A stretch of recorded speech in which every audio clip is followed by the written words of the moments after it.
नारायणपुर से बड़ी खबर, जहां पर कड़ेनार और मंदोड़ा के पास ब्लास्ट की खबर आई है। जवानों की बस को बम से उड़ाने की खबर है। बस में जवान सवार थे, लेकिन आधिकारिक तौर पर पुष्टि नहीं हो पाई है। नारायणपुर से बड़ी खबर मिल रही है। कड़ेनार और मंदोड़ा के पास ब्लास्ट की खबर है। जवानों की बस को बम से उड़ाने की खबर मिल रही है। बस में जवान सवार थे।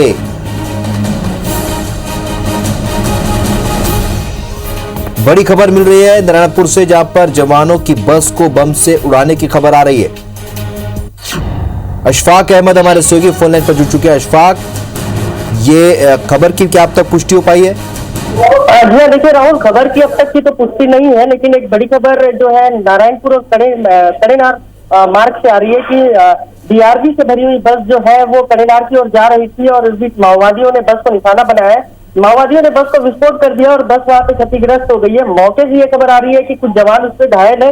फिलहाल इस बात की आधिकारिक पुष्टि नहीं है। ये इलाका जो है राहुल, बता दूं, नारायणपुर धौड़ाई से दंतेवाड़ा पल्ली बारसूर के लिए ये रूट जो निकलता है और उस रूट पे माओवादियों ने प्लान किया था और डीआरजी के जवानों से भरी जो बस थी वो वहां से जब गुजर रही थी तो उसको उन्होंने अपना निशाना बनाया है। आधिकारिक तौर पे इस पूरी घटना की पुष्टि नहीं है। इलाके में मेला चल रहा था और जिसको देखते हुए काफी भीड़भाड़ थी और काफी जवानों को इलाके पे तैनात किया गया था और सड़क सुरक्षा के लिए भी जवान वहां पे लगे हुए थे। जी राहुल, अशफाक, कितना बड़ा नुकसान, अगर ये खबर सच होती है तो सेना फोर्स को कितना बड़ा नुकसान इसे माना जा सकता है? जी देखिए, एक पूरी बस को विस्फोट कर उड़ाने की जो खबर आ रही है उसमें सीधा साधा ये अनुमान लगाया जा सकता है कि जवान जो है काफी तादाद में बस में मौजूद रहे होंगे और नक्सलियों के द्वारा ये जो ब्लास्ट किया गया होगा, ये छोटा है या बड़ा है ये भी कह पाना मुश्किल है अभी मौके पर। नुकसान तो यहाँ पे जवानों को है ही। फिलहाल ये इस बात की आधिकारिक पुष्टि नहीं है कि कितने जवान इसमें घायल है, तो ये कह पाना मुश्किल है राहुल। जब तक आधिकारिक पुष्टि नहीं आ जाती है मौके से तब तक ये नहीं कह पाएंगे कि कितना बड़ा नुकसान इससे जवानों को हुआ है।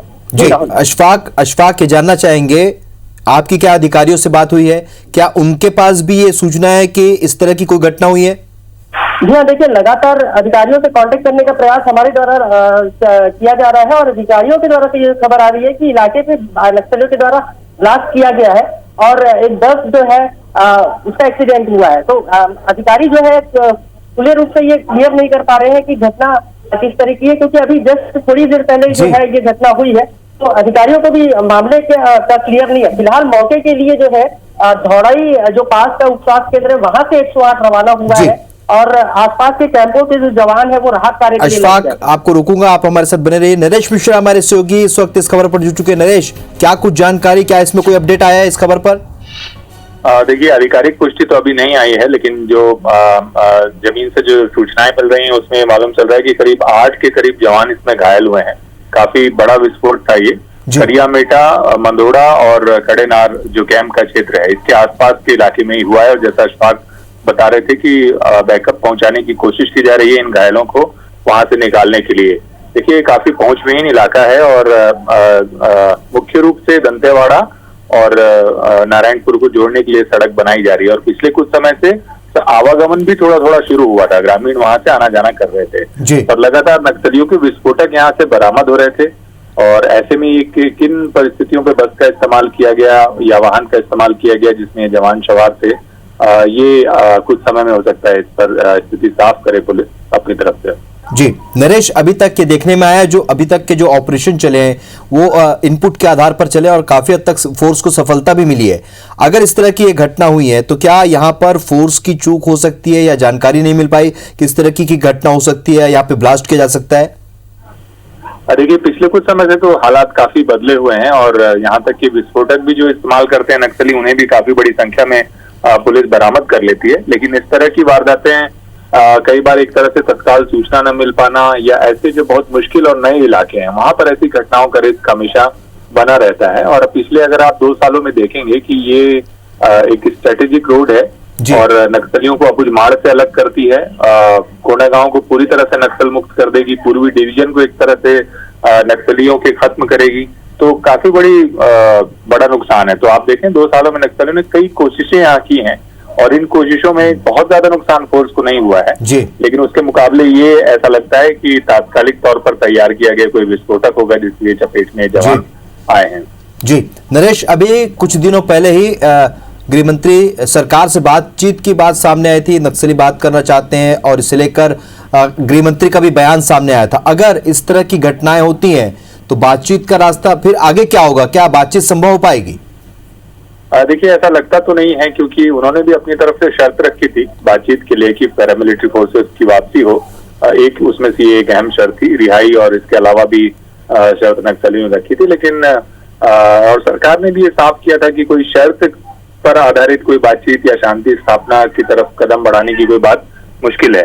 तो ऐसा लगता नहीं है कि बातचीत की तरफ फिलहाल कोई कदम दोनों ही तरफ से बढ़ते दिखाई दे रहे हैं जी। और इस तरह की घटनाएं स्वाभाविक हैं। आप देखिए गर्मियों के दौरान नक्सली अपना दबदबा कायम करने के लिए कोशिश करते हैं कि ये इस तरह से अटैक किया जाए, लेकिन देखिए अभी पूरी तरह से इसकी आधिकारिक पुष्टि नहीं हुई है और थोड़ा वक्त लग सकता है, लेकिन घटना हुई है ये जानकारी मिल रही है और इसमें कई जवान घायल हुए हैं और इनको रेस्क्यू करने की कोशिश हो रही है। जी ये जो पूरा इलाका है, इस इलाके के बारे में बताएं नरेश। आप जैसे बता रहे हैं कि बहुत ही पहुंचविहीन इलाका है, यहाँ से सूचना मिल पाना भी बहुत मुश्किल होता है। क्या इस जगह पर और इस तरह की घटनाओं को अंजाम दिया है नक्सलियों ने, और अगर उनका मूवमेंट वहां पर है तो क्या ये मूवमेंट पहले से था या बीच में कहीं ये और शिफ्ट हो जाते हैं और उसके बाद इस तरीके के हमले करते हैं? नहीं, मूवमेंट तो काफी लंबे समय से था और ये जो सड़क है असल में ये एक तरह से नक्सल आप कह सकते हैं कि नक्सलियों के एक मजबूत पकड़ के इलाके में बन रही है सड़क और सरकार की प्राथमिकता में थी, सालों से प्राथमिकता में थी, क्योंकि ये दंतेवाड़ा को, नारायणपुर को, दल्ली राजहरा और राजनांदगांव तक एक जो मिनरल रिच बेल्ट है इनको रोड से कनेक्टिविटी दे देगी सीधी तौर पर। तो बहुत ही महत्वपूर्ण है राजस्व के हिसाब से अगर सरकार की देखें, और इसके अलावा क्योंकि नक्सल एक प्रमुख इलाका है, बोधघाट परियोजना का जो प्रभावित इलाका है वो भी इसी क्षेत्र में पड़ता है जहां से होकर ये रोड निकलती है।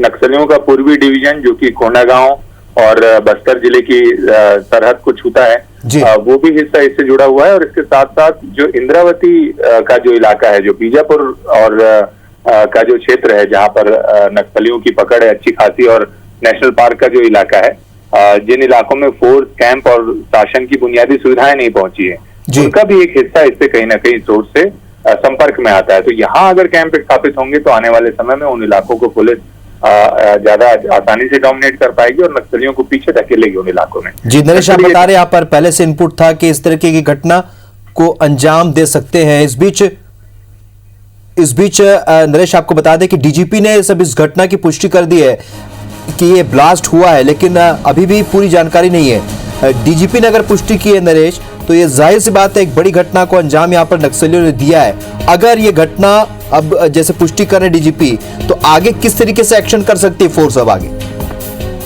देखिए निश्चित तौर पर जो जितनी भी जो फोर्सेज हैं, बैकअप है, वहां पर उसकी मदद से सबसे पहले तो घायल जवानों को निकालने की कोशिश होगी, जो फिलहाल हमारे पास अपुष्ट जानकारी मिली है। देखिए अभी आधिकारिक तौर पर कंफर्म नहीं है ये बात, लेकिन पहले विस्फोट हुआ, विस्फोट से बस चपेट में आई, 8 के करीब जवान घायल हुए जिनमें से 4 की हालत गंभीर थी और इसके अलावा मौके पर फायरिंग भी हुई है।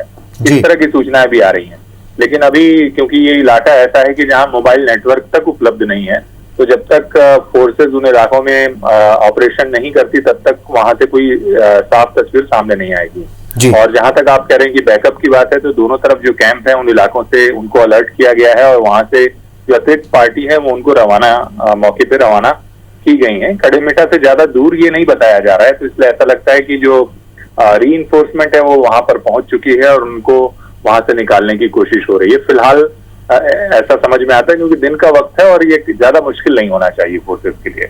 जी चलिए, तो अपने दर्शकों को बता दें कि डीजीपी ने इस पूरी घटना की पुष्टि कर दी है, लेकिन फिर भी पूरी जानकारी नहीं है। डीजीपी ने इस घटना की पुष्टि की है और अब तक पूरे मामले का खुलासा नहीं हुआ। हालांकि 8 जवानों के घायल होने की खबरें मिल रही हैं। नरेश मिश्रा हमारे सहयोगी लगातार हम तक अपडेट पहुंचा रहे हैं। नरेश, क्या ये जो नक्सली हैं जिन्होंने इस घटना को अंजाम दिया, क्या स्थानीय हो सकते हैं? क्या छत्तीसगढ़ के नक्सली या इनमें और दूसरे राज्य के नक्सली भी शामिल हो सकते हैं? नहीं, देखिए ऐसा लगता तो नहीं कि बाहर के नक्सली होंगे इसमें, क्योंकि ये जो इलाका है ये सरहद से काफी दूर का है और लगभग मध्य बस्तर में भी लगभग बीचों बीच का इलाका है ये जी। तो ऐसा लगता नहीं कि बाहर के नक्सली होंगे, स्थानीय नक्सली होंगे। और जैसा कि हम बात कर भी रहे हैं कि ये जो रोड है ये एक तरह से बिल्कुल बीचों बीच है।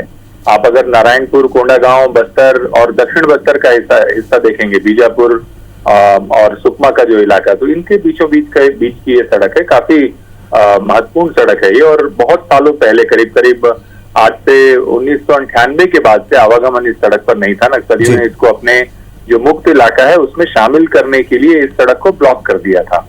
उस वक्त इस सड़क पर डामरीकरण नहीं हुआ था, इसका निर्माण नहीं हुआ था, लेकिन स्टेट हाईवे जो है उनमें ये शामिल सड़क थी पहले से ही। तो सालों से आवागमन बंद था, यहाँ पर लोगों की आवाजाही नहीं थी। और अब जब दोबारा इस पर काम की शुरू हुआ तो नक्सली बार बार विस्फोटक लगाते रहे, 2-4 बार फायरिंग हुई, 2-3 जवान घायल भी हुए। कम से कम 5 घटनाएं पिछले 2 सालों में हुई हैं, छोटी और बड़ी, जिसमें जवानों को नुकसान भी पहले उठाना पड़ा है। जी, जवान बस में जाते हैं नरेश, और क्या रोड ओपनिंग पार्टी की ये असफलता मानी जाए? रोड ओपनिंग पार्टी ने उन विस्फोटकों को नहीं खोज पाया जिसके चलते विस्फोट हुए, क्योंकि आप बता रहे हैं कि पहले भी यहाँ विस्फोटक लगातार मिल रहे हैं और वहां पर चूंकि काम चल रहा है, इसलिए नक्सली चाहते थे कि एक बड़ा ब्लास्ट करें, लेकिन आज उस पर कामयाब हो गए वो।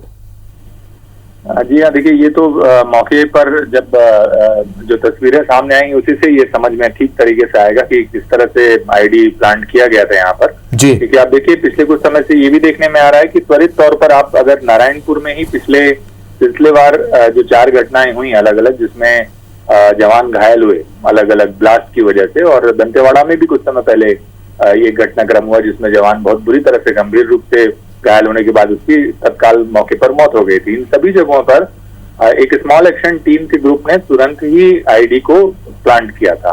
तो कई बार ऐसा होता है कि जब फोर्स का मूवमेंट होता है, सीमित फोर्स होती है किसी कैंप में, तो उसके मूवमेंट के दौरान ऐसा होता है कि ये इस तरह की गलतियों की गुंजाइश होती है कि जंगलों में छुपे नक्सली फोर्स के मूवमेंट के खत्म होने के बाद तुरंत ही इस तरह के आईडी को प्लांट कर दें। और जो स्मॉल एक्शन टीम है या जो एम्बुश के लिए ग्रुप है वो उसके बाद ब्लास्ट के बाद एम्बुश करता है, जो कि उनका एक तरीका है पूरे एक एम्बुश का, जिससे ज्यादा नुकसान पहुंचाया जा सके और हथियारों की लूट भी की जा सके। तो ये इस बात की संभावना है, लेकिन जब तक जमीन की तस्वीर सामने नहीं आएगी तो ये समझ में नहीं आएगा, क्योंकि आईडी किस तरह से लगाया गया, कितना उसने नुकसान पहुंचाया, और उससे अंदाज लगेगा। और एक बात और भी है कि ज्यादा गहरा यदि आईडी लगाया जाता है तो कई बार ये होता है कि जो मेटल डिटेक्टर हैं जो इस्तेमाल चलिए नरेश आपसे फिर हम जानकारी के लिए जुड़ेंगे। इस जानकारी के लिए फिलहाल आपका बहुत बहुत शुक्रिया। इस बीच एक अपडेट आपको बता दें कि नारायणपुर से बड़ी खबर मिल रही है, कड़ेनार और मदोड़ा के बीच ब्लास्ट हुआ है, जवानों की बस को नक्सलियों ने बम से उड़ा दिया। तहसीन जैदी हमारे सहयोगी और ज्यादा अपडेट के साथ इस वक्त हमारे साथ जुड़ रहे हैं। तहसीन, इस विस्फोट को लेकर क्या जानकारी मिल रही है मुख्यालय से, पुलिस मुख्यालय से? देखिए ये अभी जो है पूरी तरह से ये जो खबर है ये अभी पुलिस के आला अधिकारियों के पास यहाँ पूरी तरह छत के नहीं आ पाई है, लेकिन वो बताया जा रहा है कि एक बड़ी घटना ये को अंजाम इन्होंने नक्सलियों द्वारा दिया गया है। इसमें ये बात सामने आई है कि ये डीआरजी के जवान थे सभी, और ये इसमें तकरीबन 50 के आसपास ये बताए जा रहे हैं। वहाँ के जो अधिकारी, जो नारायणपुर के अधिकारी, उससे हमारी बात हुई, उनका कहना है कि 50 के अधिकारी, 50 जवान लोग जो थे वो वहाँ गए थे और उसके बाद ये वहां से लौट रहे थे, और एक कड़ेनार और मंदोड़ा के बीच में ये आईडी ब्लास्ट होना बताया जा रहा है। अभी नारायणपुर से भी जो अधिकारी हैं वो मौके से रवाना हुए हैं, और अभी लेकिन उसमें कैजुअलिटी की भी बात वहां पे अधिकारी कर रहे हैं, लेकिन अभी कैजुअलिटी कितनी हुई है इसको स्पष्ट नहीं बता रहे हैं, लेकिन फिर भी फौरी तौर पे 7 से 8 लोगों की कैजुअलिटी की बात इसमें सामने आई है। और लेकिन अगर ये बात सही होती है तो निश्चित तौर पर एक बड़ी जो है ये घटना सामने आई है। लेकिन अभी जो अधिकारी जो हैं वो उनके संपर्क में है, और अभी जैसे जैसे जानकारी आएगी उस तरीके से बताने की बात अभी यहाँ पे कर रहे हैं। लेकिन अभी काफी जो है, क्योंकि जिस तरीके से बताया जा रहा है कि दंतेवाड़ा से नारायणपुर जोड़ने के लिए ये वहाँ पे रोड बनाई जा रही थी जी, और उसमें ये काम हो रहा था, उसके बाद से ये वहां से लौट रहे थे तब ये घटना हुई है। और अभी जिस तरीके से अधिकारी जो है काफी अफरा तफरी में है, और अभी इस बात की अभी पुष्टि नहीं कर रहे हैं कि उसमें कैजुअलिटी कितनी हुई, लेकिन उसमें प्रारंभिक तौर पे बताया गया है कि उसमें 40 से 50 जो पुलिस जवान जो थे डीआरजी के थे वो लोग उसमें शामिल थे।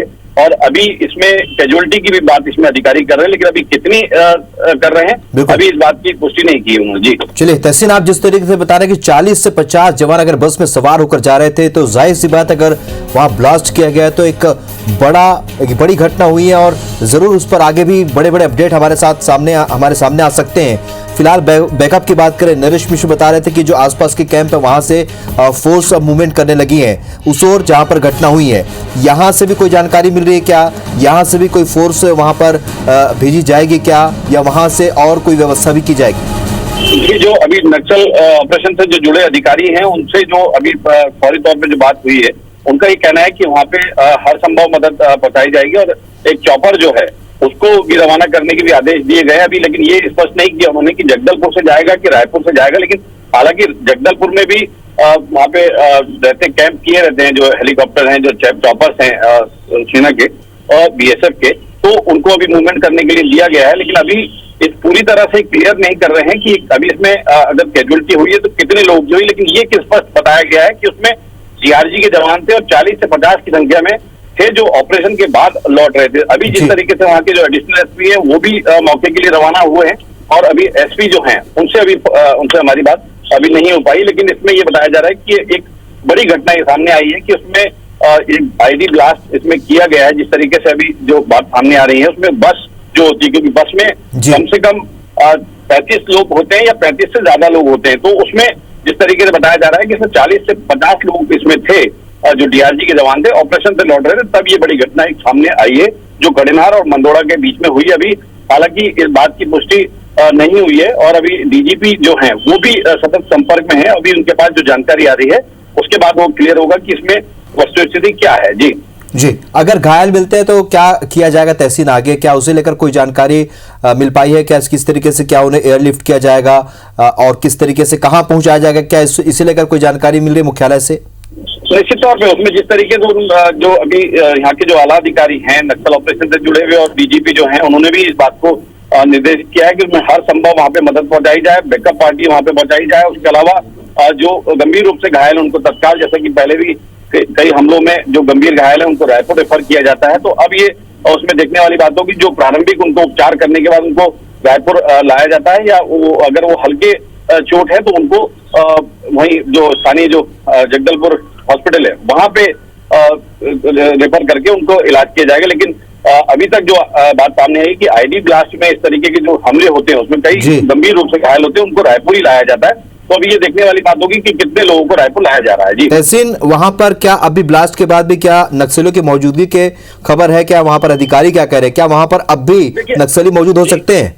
जी अभी अधिकारियों का ये कहना है कि वहां पे हमने बैकअप पार्टी वहां से रवाना की है। जो आसपास के, जैसे हमारे साथी बता रहे थे कि आसपास के जो कैंप हैं उसमें चाहे सीआरपी का भी है, बीएसएफ का भी है, तो वो उन सबको भी मूवमेंट करने के लिए बोला गया है और अलर्ट मोड पे चलते हुए उनको वहां मौके पे पहुंचने के निर्देश दिए गए हैं। तो अभी जो है पूरी तरह से स्थिति स्पष्ट नहीं है, लेकिन अभी भी वहां पे जो है क्योंकि काफी घना इलाका है वो और काफी जल्दी वहां पे शाम ढल जाती है, तो अभी उस वजह से थोड़ा वहां पे तकलीफ जैसे हालात होते हैं। लेकिन अभी जो है सभी जो हैं पहुंचने की वहां कोशिश कर रहे हैं और कुछ लोग पहुंच भी चुके हैं। चलिए तहसील, इस जानकारी के लिए आपका बहुत बहुत शुक्रिया। वापस लौटेंगे आपसे और जानकारी के लिए। इस वक्त अशफाक अहमद फिर एक बार हमारे साथ जुड़ चुके हैं। अशफाक, इस वक्त आपके पास क्या जानकारी है, क्या अपडेट है?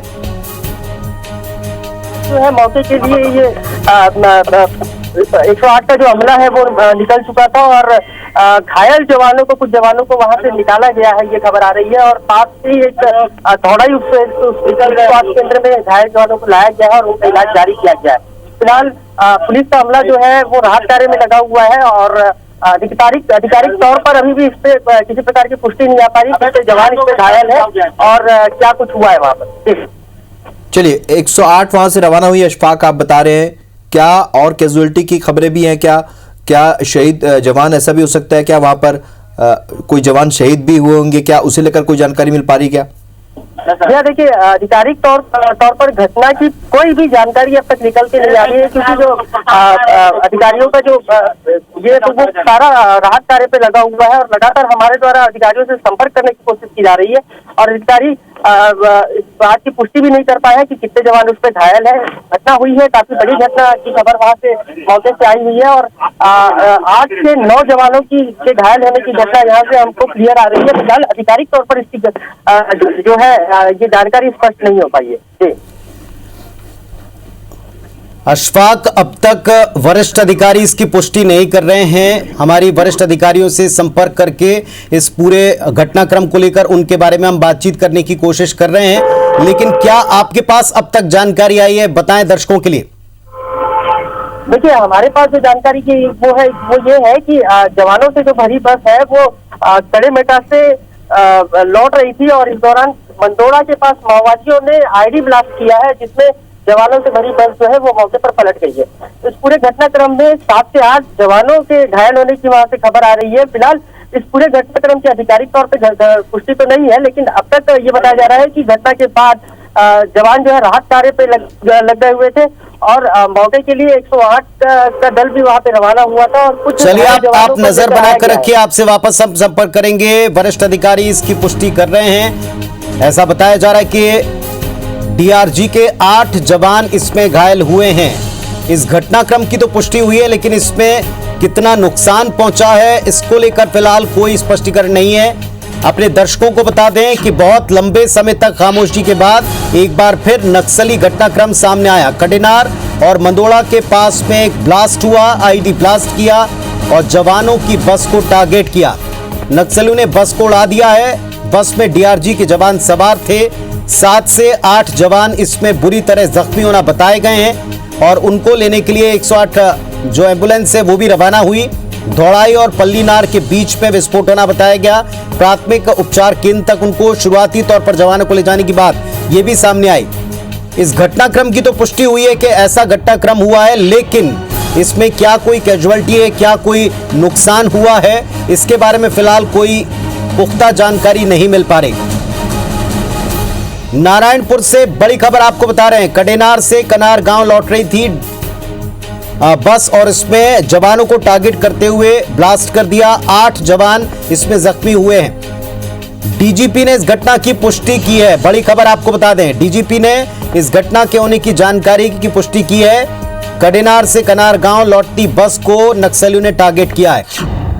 याद होगा आपको, पिछले दिनों अपनी तरफ से कहा वो बातचीत की पेशकश कर रहे थे, लेकिन एक बड़ी नक्सल वारदात लंबे समय की खामोशी के बाद उनकी मौजूदगी का एहसास कराने वाली घटना सामने आई। नारायणपुर से बड़ी खबर है। बस में सवार थे डीआरजी के जवान और ऐसे वाहनों को टारगेट करना सबसे सॉफ्ट टारगेट माना जाता है, क्योंकि ये आईडी ब्लास्ट करके अक्सर वाहनों को निशाना बनाते हैं। इसी को लेकर जवानों के आने जाने, रास्तों को लेकर, वाहन के उपयोग को लेकर कुछ बने हुए तय नियम भी हैं। क्या और किस तरह की परिस्थितियां थी, कुल कितने जवान वाहन में सवार थे, किस तरह की पार्टी थी और किस काम के लिए गई थी, हर एक बात का डिटेल हम आप तक पहुंचाने की कोशिश कर रहे हैं। इस वक्त की एक बड़ी खबर आपको बता रहे हैं। डीआरजी के जवानों से भरी हुई बस को नक्सलियों ने टारगेट किया, आईडी ब्लास्ट किया। 8 जवान इसमें घायल हुए हैं। धौड़ाई और पल्लीनार के बीच में विस्फोट हुआ है। एक बड़ी खबर आपको बता रहे हैं, कडेनार मंदोड़ा के पास में जो ब्लास्ट हुआ, इससे जुड़ी बड़ी अपडेट आपको दे दें। जवानों की बस को नक्सलियों ने धमाका कर उड़ाया, आईडी ब्लास्ट कर उड़ाया। कडेनार मंदोड़ा के पास में ये ब्लास्ट हुआ और बड़ी खबर इसमें यह कि 3 जवान इसमें शहीद हो गए। 3 जवान इसमें शहीद हो गए। जो अब तक जानकारी आई, ब्लास्ट में डीआरजी के 3 जवानों के शहादत की खबर है। तो बड़ी खबर आपने दर्शकों को बता रहे हैं। कडेनार और मंदोड़ा के पास जो ब्लास्ट किया नक्सलियों ने। नरेश मिश्रा हमारे साथ में जुड़ गए हैं। नरेश, 3 जवानों की शहादत की खबर आ रही। जी हाँ, देखिए आधिकारिक तौर पर भी ये पुष्ट हो गया है और शुरुआत में इस तरह की जानकारी मिल रही थी कि 4 लोग गंभीर रूप से घायल हैं और अपुष्ट तौर पर इनके बचने की संभावना नहीं है काफी, क्योंकि बड़ा ब्लास्ट था ये, ऐसा बताया जा रहा था। और 8 लोग और भी थे जो इसमें घायल हुए हैं और सभी डीआरजी के जवान हैं, इस तरह की जानकारी आई है। बस्तर में जो अधिकारी हैं इन्होंने हालांकि अभी तक इसकी पुष्टि नहीं की है और रीइंफोर्समेंट के जरिए इनको धौड़ाई तक ले आया गया है जो घायल जवान हैं उनको, और यहाँ से इनका प्राथमिक उपचार के बाद इन्हें रायपुर शिफ्ट करने की तैयारी की जा रही है।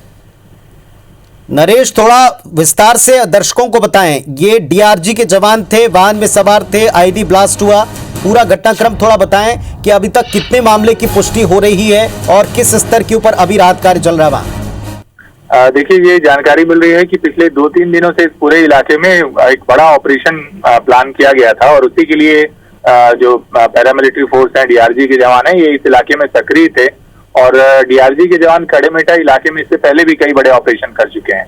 तो ये जो ग्रुप था ये वापस लौट रहा था ऑपरेशन के बाद और कड़ेनार कैंप पहुंचने से पहले ये लोग बस पर सवार थे और उसी पर आईईडी ब्लास्ट किया गया और जो सवार जवान थे इनमें से 4 मौके पर ही बेहद गंभीर स्थिति में थे। कुछ फायरिंग होने की भी अपुष्ट सूचनाएं हैं कि जब ब्लास्ट हुआ उसके बाद मौके पर फायरिंग हुई और जो कैंप है उससे ये बमुश्किल 4 किलोमीटर की दूरी बताई जा रही है, बहुत दूर नहीं था ये कैंप से घटना स्थल।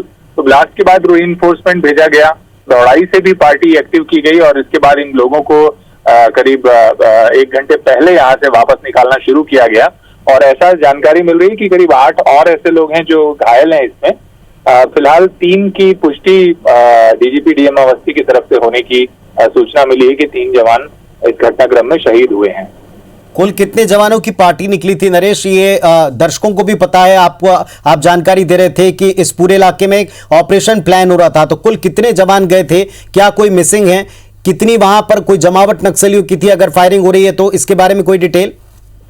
देखिए, अभी ठीक जानकारी नहीं मिली है कि कुल कितने लोगों का ये ग्रुप था, लेकिन जिस बस पर ये ब्लास्ट हुआ है उसमें करीब 15 के आसपास जवान होने की सूचना मिल रही है, क्योंकि अमूमन होता ही है कि जब एक बड़ा ग्रुप चलता है तो कुछ जवान कई बार बसों पर चढ़ जाते हैं और बाकी के जवान, जो रोड ओपनिंग पार्टी है वो समानांतर चलती रहती है ताकि सुरक्षा मुहैया कराई जा सके।